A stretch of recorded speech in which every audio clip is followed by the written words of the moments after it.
The Jesus Trilogy, the Book 4 Messiahs, Chapter 5, Part A. It was about 6 blocks from the city gate to the center of town. Boy, that sure hits the spot. Rough day? The stranger asked the standard bar question. The answer was always evident in Shimei's eyes. Just the usual. Days run together after a while, Shimei said. Yes, I know the feeling, the stranger concurred. You don't look familiar, Shimei said, eyeing the stranger more closely. Shimei's huge hand gripped the glass, and he took another long pull. Nahor, out of Samaria, the stranger said. He, too, was a large man, 30-something, and appeared to be in good physical condition. What brings you up to this God-forsaken town? Nazareth was nicknamed the armpit of Judea. There was a good reason for that, Shimei knew. He longed to get away to the big city, or at least away from Nazareth, but money was money. And he never had made so much as last year. Just up on some business, Nahor said. Pass me another, bartender. Shimei sloshed this glass down with one swig. That's better, and he let out a deep belch. Excuse me. Quite all right, my friend. Glad to see your health has improved. Nothing like a bit of the bubbly, I always say, Nahor smiled. Say, where did you say you was from? Shimei tapped the bar, indicating he needed another. Sidon, was it?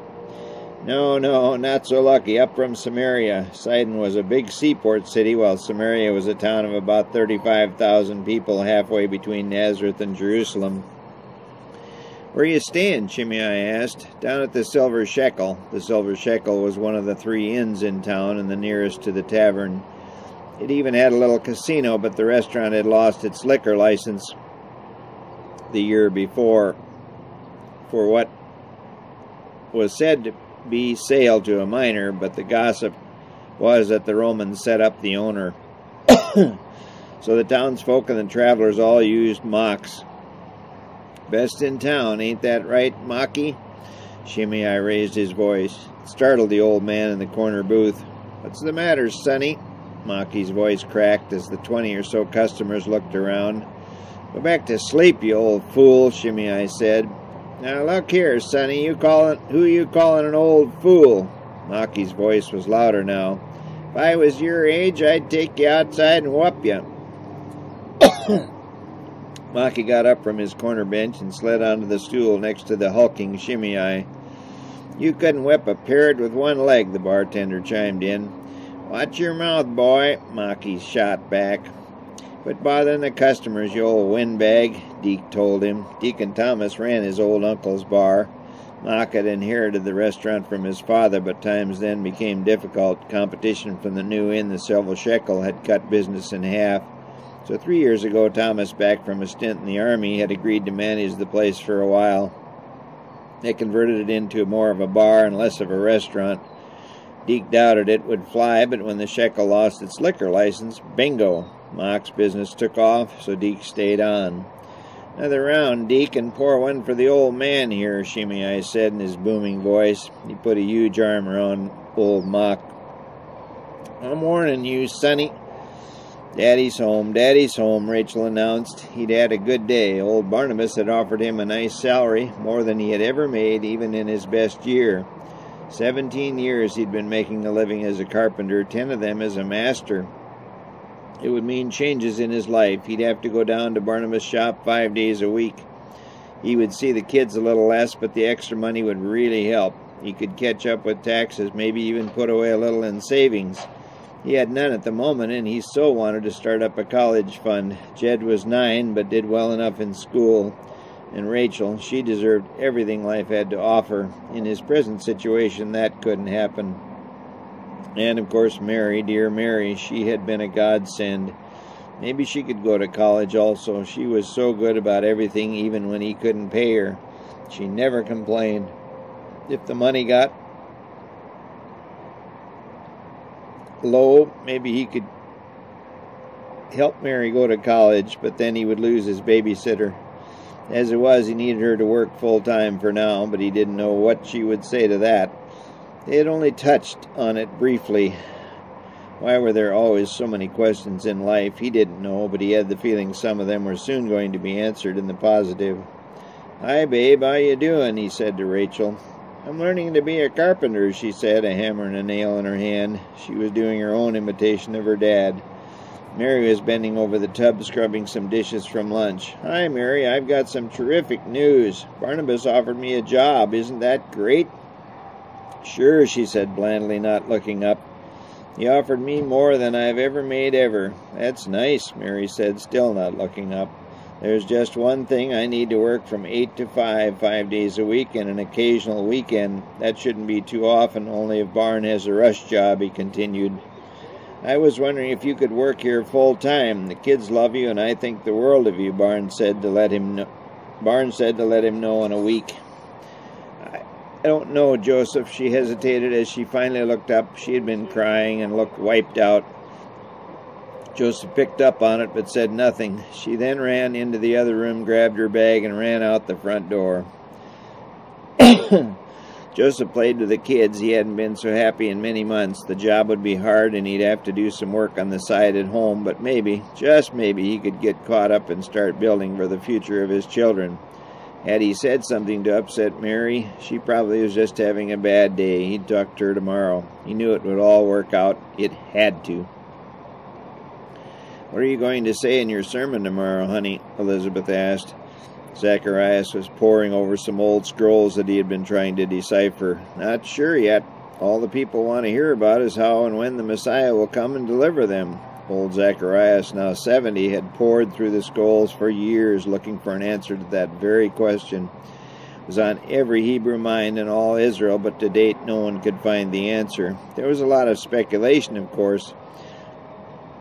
Everyone had their own theory. That guy up by Capernaum, Mathan, had quite a name for himself with his prediction that in 4 years the Messiah would come.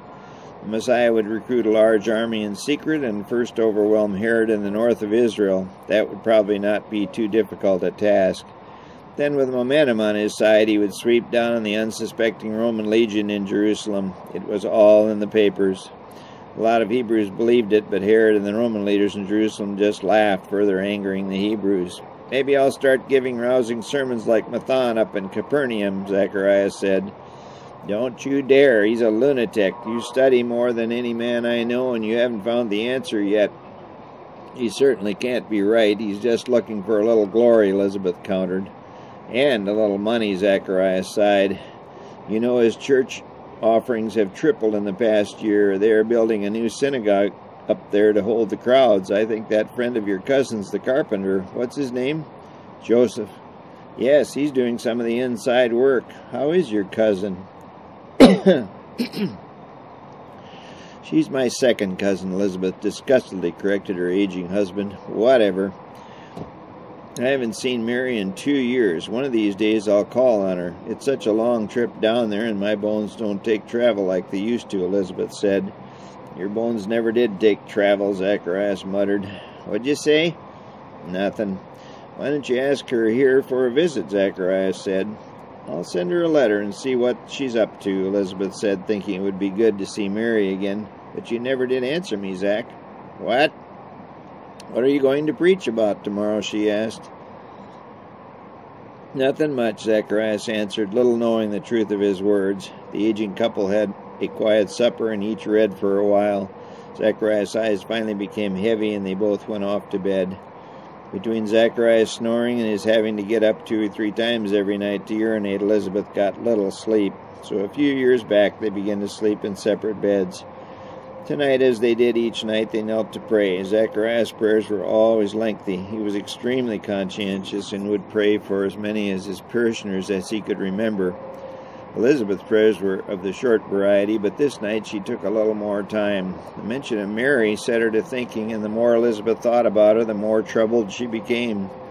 And dear God, please be with my dear cousin Mary. Amen. She finished and went to the bathroom. When she came out, she noticed that Zacharias had gotten into bed and was already waxing musical with his infernal snoring. Sometimes he would stop breathing even for as long as a minute, but he would always start up again. It would serve him right if he would quit altogether. All the sleepless nights he had caused her. She silently apologized for the thought, but she knew she half meant it. Hadn't you better go to the bathroom before you fall asleep? Elizabeth said as she went over to shake him. I'll be up in a couple hours anyway, he said. Don't you dare wet the bed again, she said sternly. Zach was already snoring as she spoke. Elizabeth's urges had not decreased much. She was 60. It had been 15 years since her last period, but she still enjoyed sex and thought of it often. Since Zachariah's prostate started acting up about 5 years ago, nights of love had been few and far between. Sometimes Zacharias could get an erection and even have an occasional orgasm, usually on special occasions. But they had to work very hard for that to happen. One time she feared his heart might give out, but he recovered. She sometimes wished her urges would go away. They'd had a wonderful love life. Why did God take that away from people who were in love? She slipped out of the bed and crawled in bed with her husband. Surprisingly, he wasn't asleep. He couldn't get the scrolls out of his head. When was the Messiah coming? Elizabeth began fondling Zacharias. He turned toward her and returned the favor, knowing full well that he would not be able to satisfy her this night. His mind was too full of the Messiah. Elizabeth finally stopped the caressing and kissing. They just lay in each other's arms. I love you, she said. I love you too, he answered. She slipped back into her own bed, turned toward the wall, and began to cry.